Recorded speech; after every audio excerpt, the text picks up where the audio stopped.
Alright, what's up guys? Welcome back to the channel. Today we're going to be reviewing and kind of showcasing one of my favorite shoes in my collection, if not my favorite. This pair of shoes is actually a collaboration between Devoa and Incarnation, and in this video I'll be going through the sizing, what the shoes actually come with, and some of the features of the shoe, and my overall thoughts on whether these are worth it or not. But yeah, without further ado, let's get into the review.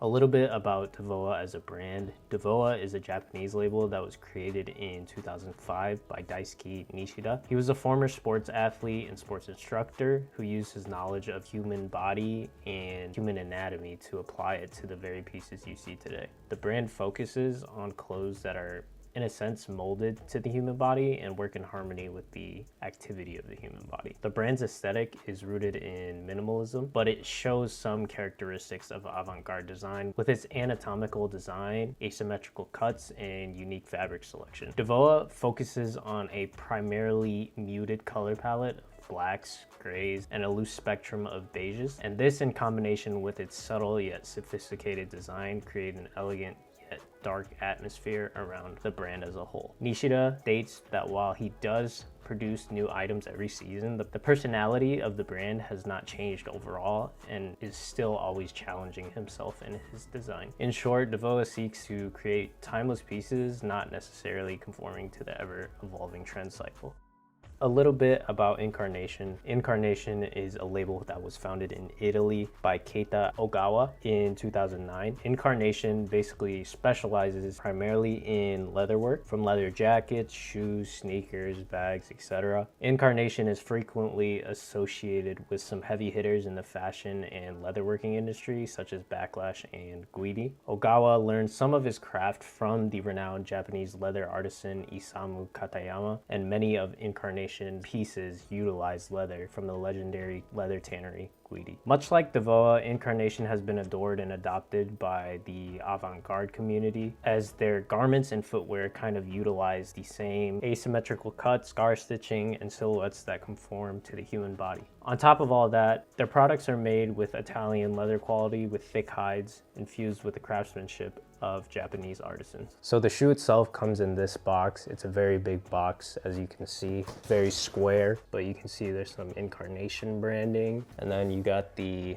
size tag as usual on the box. Yeah, but the shoe came with a lot of different things, one of which is dust bags. It came with several dust bags. So the shoes actually came bubble wrapped and then wrapped an individual dust bag per shoe. The shoe also came with a branded dust bag by Incarnation. This is a very large dust bag as well. It also came with some cool tags that kind of give you more information about the shoe, if it would focus. So it says some of the materials and what size it is, what color, and then there's another tag.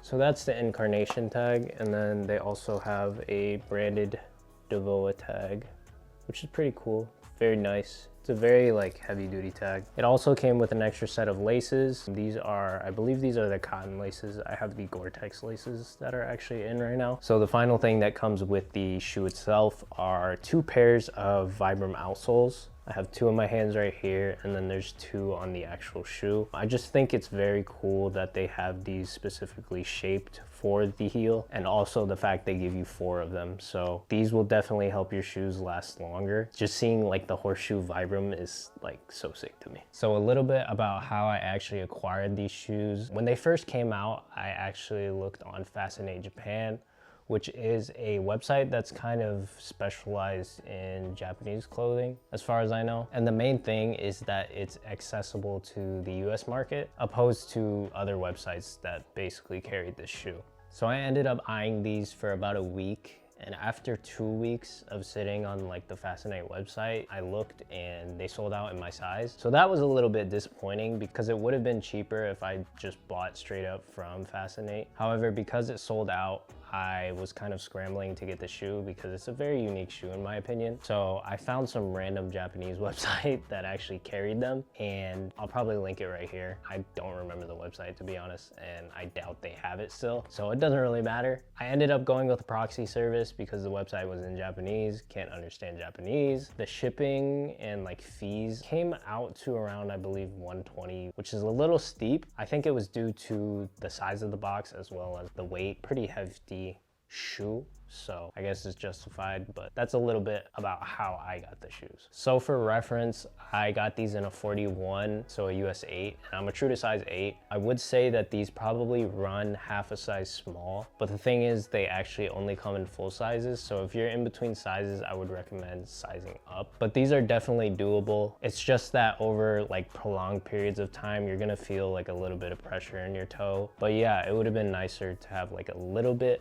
more room in this toe box area. It kind of like pinches around here, which is a little bit unfortunate, but I still make it work. So to go over one of the more important aspects of the shoe, in my opinion, the price, I did end up paying around 187,000 yen, which roughly translates to about 1,200 US dollars. If I'm not mistaken. It is a lot for a shoe, but you can compare these prices to like Guidi, Carol, a lot of that other stuff. I would say it's worth it. You get a uniquely designed shoe, as well as the quality and the craftsmanship is there. It comes with just like a lot of stuff as well, like the dust bags, the Vibram soles. The overall unboxing experience was great as well. It just looked like high quality products. All in all, I would say these are probably worth it if you have the money to spend. So Devoa and Incarnation have collaborated to create this beautiful derby. The derby itself was designed by Devoa while the production was done in Italy, presumably by Incarnation. The derby comes in a singular piece of black object dyed horse leather,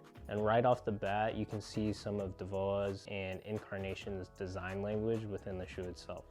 The shoe has this obvious like asymmetrical lacing system that basically just fits effortlessly into the type of clothes that both Incarnation and Devoa make. The shoe has a fairly unique shape with like a slightly almond shaped toe box. In addition to all of this, my favorite part of the shoe has to be the stacked horseshoe shaped heel. This just adds some small detail that can be seen from the back of this shoe, as well as just further separating this product as like a one of a kind piece.